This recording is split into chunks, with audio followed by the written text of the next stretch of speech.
Assalamualaikum. Hai murid-murid, apa kabar anda semua? Bersama dengan Cikgu Syaharum Syah dalam pelajaran Pendidikan Jasmani dan Kesihatan. Hari ini agak istimewa kerana cikgu akan mengajar untuk tahun 5 dan tahun 4. Kita akan belajar tentang kecergasan diri. Bagaimana untuk meningkatkan kecergasan diri sebelum sesuatu permainan ataupun aktiviti sukan, iaitu memanaskan badan.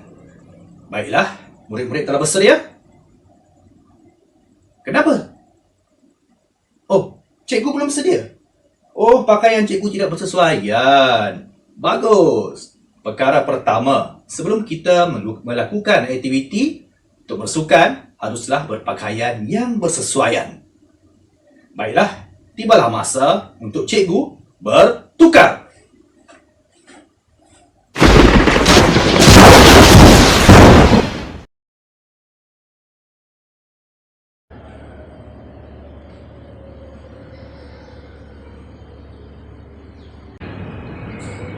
Baiklah murid, sekarang cikgu telah pun bersedia. Sebelum kita teruskan, ada beberapa perkara yang perlu murid-murid ketahui. Antaranya, apakah yang dimasukkan dengan aktiviti memanaskan badan? Ya, aktiviti memanaskan badan ialah satu aktiviti untuk menyediakan diri kita sebelum kita melakukan sesuatu aktiviti sukan atau permainan. Kita akan meningkatkan kadar degupan jantung dan kadar nadi kita supaya badan kita bersedia untuk beraksi. Terdapat beberapa kepentingan dalam melakukan aktiviti senaman memanaskan badan ini.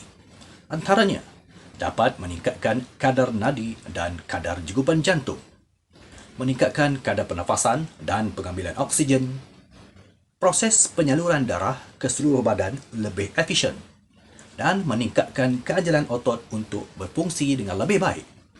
Khususnya, dapat mengeluarkan hormon yang boleh menghalang stres dan meningkatkan kadar metabolisme.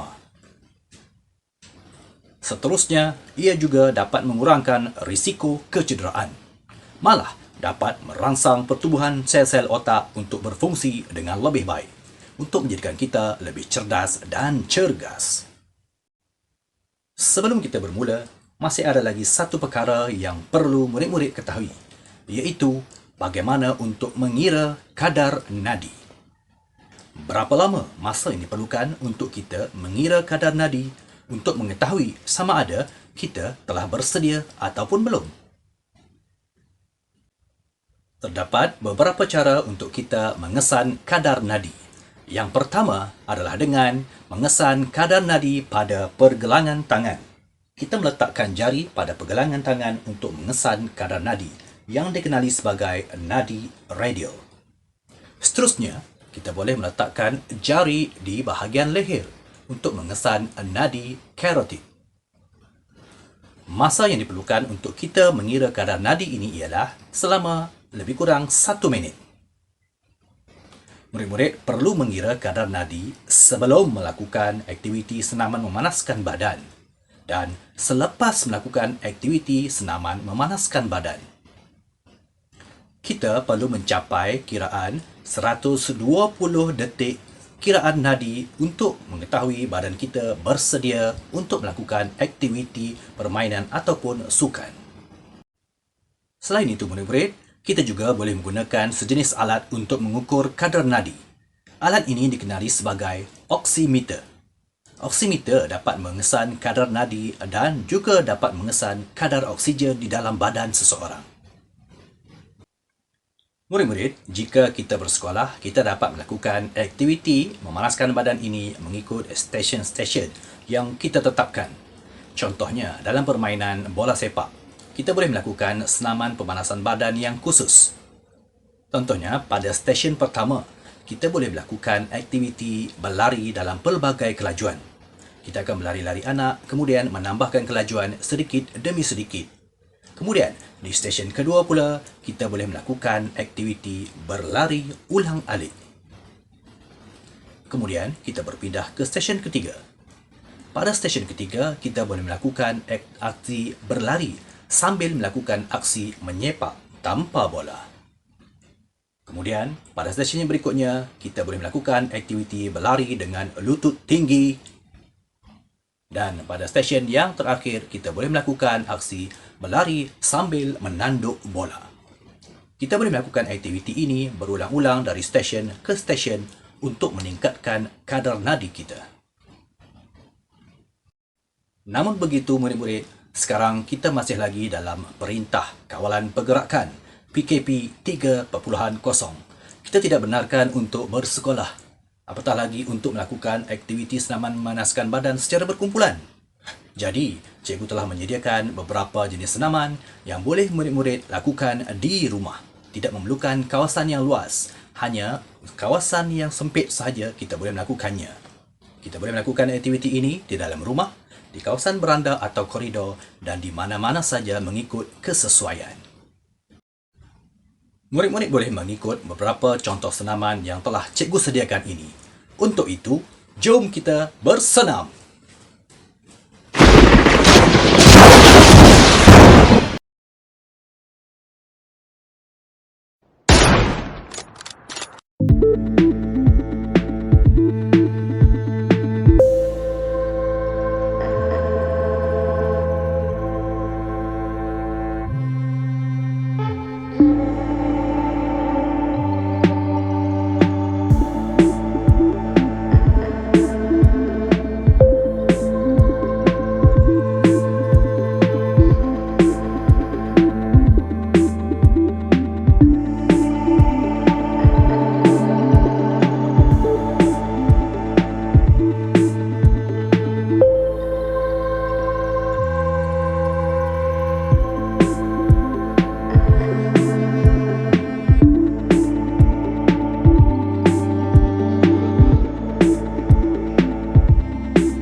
Okey murid-murid, setelah kita melakukan aktiviti senaman memanaskan badan sebentar tadi, kadar nadi kita telah pun meningkat. Kadar pernafasan kita menjadi semakin meningkat. Setelah tamatnya aktiviti tersebut, kita perlu melakukan aktiviti menyejukkan badan ataupun aktiviti regangan. Aktiviti menyejukkan badan ini, murid-murid, dapat mengembalikan fungsi tubuh pada keadaan biasa tanpa mengalami sebarang kecederaan. Kita juga dapat menurunkan suhu badan. Selain itu, menurunkan kadar nadi dan kadar pernafasan pada tahap biasa. Di samping itu, memastikan bekalan oksigen dapat dibawa ke seluruh tubuh supaya otot tidak lesu. Akhir sekali, membantu otot mengendur dan pulih selepas bekerja keras melakukan aktiviti lasak.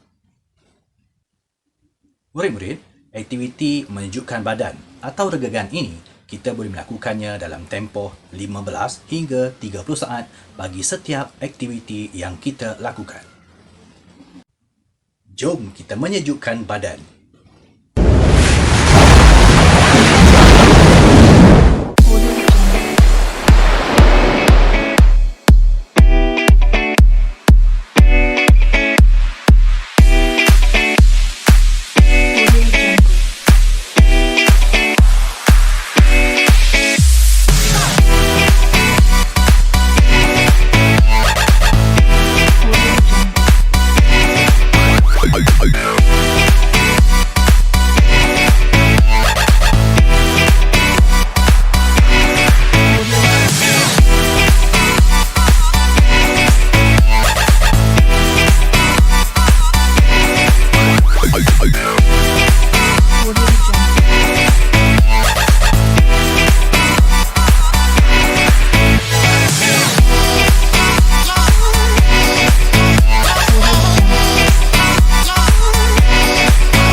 Baiklah murid-murid, dalam pada kita melakukan aktiviti senaman secara berkala, kita perlu memastikan badan mendapat bekalan air yang secukupnya.